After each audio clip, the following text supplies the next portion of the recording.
So I've done a few videos recently on, coming out and things like that, but I really wanted to create this video in particular because, I know what it's like to go through that identity crisis. I went through it, and I want other people to know, I want you to know that, that other people have gone through this as well, and that those people have also come through it.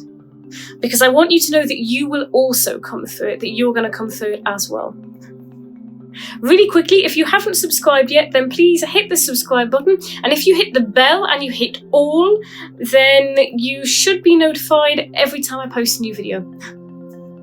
So I think the word sexual identity crisis are very accurate. I think that's a very accurate term. I hadn't really thought about, what I had experienced as being termed that way before, but when I, more recently, I've read those words and I kind of thought, that is basically what I went through.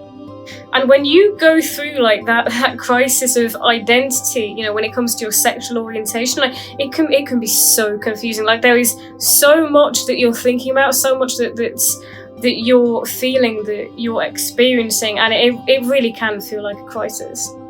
So I'm going to talk about some of the things that basically make that a crisis, and some of the things that, build that up and that can make it just a really difficult period in your life. Just for anyone who is experiencing it, it doesn't mean that you're necessarily going to feel that way, but I just want people to understand, especially anyone who maybe isn't going through this, maybe someone who is straight or who's never experienced this. I'd like those people, if they do, if any of them do watch this video, I'd like you to know what it feels like to go through this, and I think why something like this, why coming out can turn into a bit of a crisis.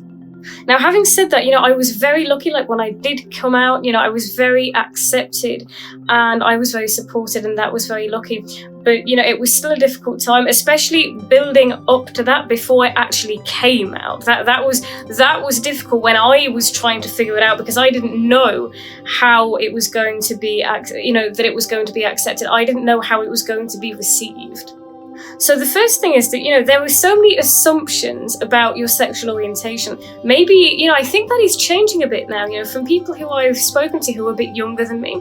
They don't necessarily assume that they're straight. But I'm telling you, when I was younger, you assumed that you were straight. You just assumed it. There was no, how can I be sure that I'm only interested in the opposite sex? No, you assumed that you were straight, and that was what you did, and yeah. So when you start thinking that maybe you're not straight, it can really, especially if you hadn't necessarily realized it before. I mean, for me, there were a few people, there have been attractions to women, but nothing overly prominent. I still felt like predominantly, I wanted to be with men, and I'd never thought about it in a deep way. I'd never thought about it further than that. So when I started to realize that actually, I think that I seriously prefer women, and I think that physically, that romantically, I really do prefer women. It kind of started to blow my mind, because it really, it was contrary to what I had assumed, to what I had thought about myself. This was part of my identity that I had made an assumption about, and suddenly I'm thinking, actually, something that I always assumed about myself might not actually be true about me, and it was really confusing. And then there's the assumptions that you might have made about your life as well, things like not just having relationships, but things like the assumption that you would be with the opposite sex, and then how that is going to be received, because that's that no one would even question that if you're with someone of the opposite sex. Generally speaking, nobody's going to question that, right? Why would they? But if you're with someone of the same sex, then that can be received in different ways. And so once you start realizing that you may not be straight, then that's one of the impacts that that it might have on your life, that suddenly your life starts to look different, or your future. You start to see that your future might actually be at least a bit different to what you thought it might look like. And then there's kids, there's having kids. Like, did you assume that you were going to have kids, in a particular way? And now you're thinking, well, that may not be an option for me now. Or at least not an option in quite the same way. And then there's, if you're actually in a relationship, if you're in a heterosexual relationship and you assume that was going to continue, then that is a huge thing. That is a huge thing. And that was something that happened to me, that I was in a heterosexual relationship when I started to come to the realization of this. And of course, that's so hard for the other person, but to watch you experiencing that, but it's also really hard for you, because what you thought was going to be your life, even if part of you still wants that to be your life, you're sort of starting to realize this isn't really me, and it's not something that you can force, and it's not something that you would want to force. But actually at first it can feel like you want to. It can feel, for me, I definitely felt like at the time, at first, before I had fully accepted it, I felt like I was doing everything I could to try to get rid of the gayness. I was just trying to get rid of it there. I was trying to dissolve it, because I guess I knew that a lot would have to change. Like my relationship, for starters, I knew that would have to end.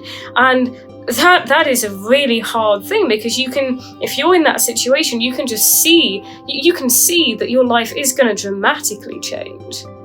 And then you're asking yourself, should I tell people? You're like, God, how do I even tell people? Like, even if I wait, even if it's later, how am I going to tell people? And you're thinking, should I tell them? Should I tell them now? Should I wait? Should I wait and see how I feel? Should I wait till I figure this out? Or should I confide in people, to try to help me? Because this is kind of a difficult period. So what do I do? Do I talk about it? Do I not talk about it? And then there's, okay, I'm going to talk about it. I'm going to try to get support from somewhere. Who do I talk to? Who do I go to first? Who do I think is going to be most open to this? Who do I think is going to be most accepting of this? And you're thinking about it, and you're going through, and you're trying to figure it out. Like, so there are so many things that just that go through your mind, so many different emotions that are coming up that you're experiencing, and things that that you're thinking about your life that you feel like you need to think about. Like, there were just kind of like a lot of things. And you don't always feel able to accept it straight away. For some people it takes a long time, for some people it takes years. It didn't take me that long, but I definitely went through that period, especially because of like what my situation was at the time. So it did take some time. And I went through so many excuses as well. Like, I was kind of telling myself, well, maybe I'm not actually attracted to this woman. Maybe I just want to be like this. Because, of course, I knew by that point, in terms of my gender, that I did feel very androgynous. And a lot of the women that I was feeling attracted to were also pretty androgynous. So I was thinking, well, maybe it's just a very, very, very deep desire to embody this androgyny. And so, I tried that, I did that, and I've talked about this in one of my other videos, so I did that, tried that, and I was like, yeah, this feels great, the whole androgyny thing feels great. But I still seem to be attracted to the androgynous women. It doesn't seem to have solved that. And then I told myself, okay, yes, so I'm attracted to women, but, maybe this isn't a big deal, and maybe it's something that's just going to go away, and maybe it's not, but maybe I don't have to, maybe I don't have to do anything with it. I told myself, maybe if I just accept that I'm bisexual or whatever, then, maybe I can just carry on, dating guys, or carry on in my relationship, and I'll just...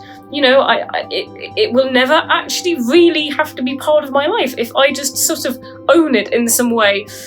And it was basically just all of these things that I was doing to try to repress it, really. Even though that looked like I was kind of starting to accept it, I was repressing actually having to do anything about it. But the good thing for me about that was that, I did make a lot of excuses at the time, and that was all part of the process. That was all part of me getting through it. But the good thing for me was that by the time I really started to understand it, I knew because I had gone through every excuse in the book. I tried everything. I knew by the time I really started to understand it, I just knew. I think that one of the most important things when you are going through something like this is to remember that you haven't done anything wrong. You haven't done anything wrong, and there is nothing wrong with not being straight. The second thing to remember is that you don't have to internalize other people's reactions. And I get that it's much easier said than done, but I do think it's important to at least try to remember, at least from a logical place, is to try to remember that you don't have to internalize other people's reactions, and that even though it feels personal and even though it might hurt, it's to remember that, someone else's reaction to you coming out or to you being honest about your sexuality has a lot more to do with them and how they see the world, their thoughts, their feelings. It has a lot more to do with them than it actually does with you. So I hope that you liked the video. I really hope that it maybe helped you to feel supported in some way, and that it helped you to see that other people have gone through this, and that it is really, really possible to come through this, and that everything will be okay. And everything that you're going through right now, it is a process. It's a process, and it takes time, and it's okay. It's okay that it takes time, and you might experience some of that turmoil, and you might have so many emotions that come up, but you will. It is a process, and you will get through that process. So if you liked the video, then please hit the like button. If you haven't subscribed yet, then please hit the subscribe button. And yeah, I'm gonna leave my Instagram handle down below as well, so you can follow me on Instagram if you want to. And I love comments, so it would be great if you could comment on this. I'd love to know how you feel about it, whether this is something that you've experienced and what it's been like for you. And I will see you in my next video.